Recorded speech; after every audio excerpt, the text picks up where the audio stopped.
Good morning, my neighbors! Oh, ladies and gents, it's Tuesday. It's a perfectly blue sky, and there will be a perfectly blue document getting published later this morning.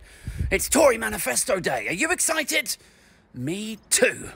If anyone wants me, I'll be right here on the edge of my seat. It's time for an alternative paper review.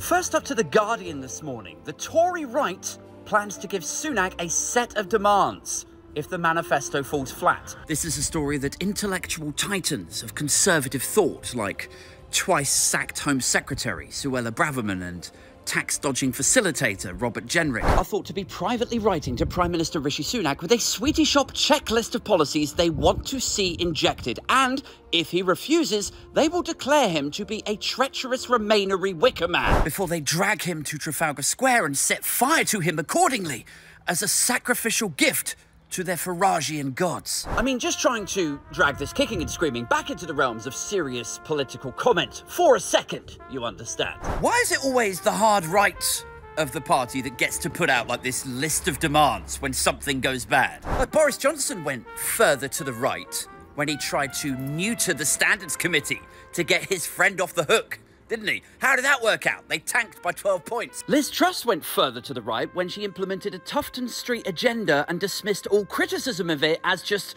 North London podcasters in townhouses and the woke metropolitan elite. But the reaction to them always is like, yeah, it's because Boris wasn't and Liz wasn't. It's because neither of them were hard right enough. It's weird, you know, like modern conservatism has sort of contorted and moved away from its core pillars of self-responsibility and social mobility to now where it's just this endless conveyor belt of cretiny. It's shifted to kind of swipe right or swipe left politics. Like the machine behind it is always the same. It's just a new face that comes along every, 6 to 8 months. Like in its foundations, conservatism is supposed to be about taking responsibility for yourself and your family and improving your situation. In theory, then fewer and fewer people need the state's help, and so the state is then able to shrink, and that lowers taxes for everyone. Unfortunately for any of this lot who have been in power for the last 14 years and who are now trying to get re-elected, it all falls to pieces once you make university unaffordable and push house prices further and further out of reach. Then, frankly, it doesn't matter if you take another 2 pence off national insurance because your rent is so high, your energy bills have ballooned, you've got no real prospects of improving your wages. Like, oh, good, I've got an extra £33 in my pocket this month. That's good. I like having £33. That's that. Any chance I could get the other 800 that you've cost me? Ah, well, it's funny you should bring that figure up because our manifesto is going to ensure that the average working family is £800 better off. Oh, really? No shit. £800 a month better, so I'll be back in the green. Oh, No, sorry, £800 a year. Well, that is good. Break out the wine and cheese and pints of champagne. Like, isn't it weird? Does anybody else out there find it really strange how the Conservative Party continue to follow Farage and Reform down the plug hole when Reform have, like, 10 councillors? Meanwhile, the Lib Dems, Labour have, thousands? Even the Greens have, 800. Like, why does nobody in Conservative Party headquarters go hang on a second, yeah, this Rwanda policy and all this babbling about the ECHR and the Suellian nonsense that constantly ends up on the front pages of the Telegraph, that is not what... Actually, it's Labour are gobbling up all of our polling. It's Labour that are doing that, yeah. So do you think maybe we should have to, we should write a set of demands? The moderates should write a set of demands to lurch further to the centre. Prince Andrew's a nonce-burger. Anyway, elsewhere in Fleet Street this morning, Sunak offers tax breaks to landlords.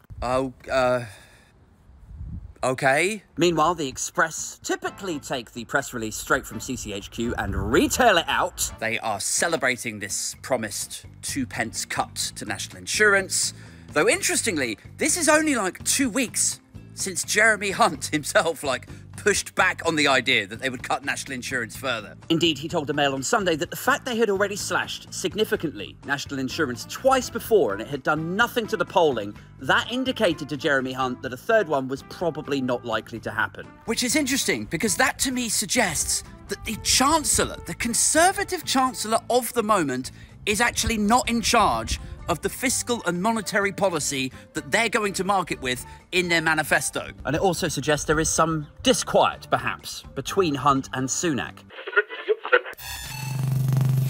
And finally to the Times. Tories offer lower taxes and help for home buyers. And it says Sunak makes election pitch as an heir to Thatcher, which is basically the same as everything that the Tories are putting out right now. Like, it sounds good. It sounds like a step in the right direction. Like, who isn't struggling with the housing crisis? Who wouldn't like a bit of help to get on the ladder? But the Conservative Party have had out 3-4 elections where every time they've gone to market with a manifesto that says, we commit to building 300 or 400,000 new homes a year. And every time everyone's like, oh, okay, right, finally they're going to do something. And every time they fail spectacularly. Add to this the other headline about helping landlords and the fact that they routinely, habitually vote against adding protections for tenants. They're sluggish with the green belt. There's still people getting caught up in the leasehold and cladding crisis. Like, why would you believe them about this or anything else in this document? Like, it's basically a Rishi Sunak fan fiction. But you already know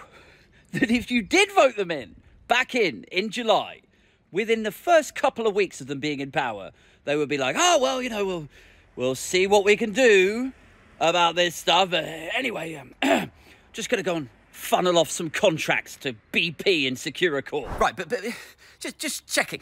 You did say about 40 new hospitals and 20,000 new bobbies on the beat, right? You're still doing that?